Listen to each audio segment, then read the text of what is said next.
దినమంతా ఏం వింటున్నాం? మనుషుల మాటలు వింటున్నాం, లోకపు విషయాలు వింటున్నాం. ఎక్కడ చూసినా లోకంలో గందరగోళం, కన్ఫ్యూజన్, గొడవలు, అసూయలు, ఒకళ్ళ మీద ఒకళ్ళు కేసులు పెట్టుకోవటాలు, ఏంటండి భయంకరంగా ఎక్కడ చూసినా నెగిటివిటీ, వ్యతిరేకతలు మాట్లాడుతున్నారు.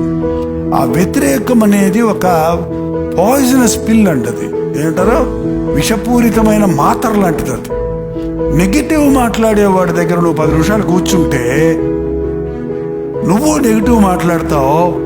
నువ్వు దాన్ని రెసిస్ట్ చేయడానికి ఆశిస్తే నీకు తలకాయ పోటు వస్తుంది. ఏమొస్తుంది? నీకు మంచి కామ్ స్పిరిట్ పోద్ది, నీకున్న విశ్వాసం ఓడిపోద్ది. అందుకే ఏం వింటున్నారో జాగ్రత్తగా ఉండండి, వినండి.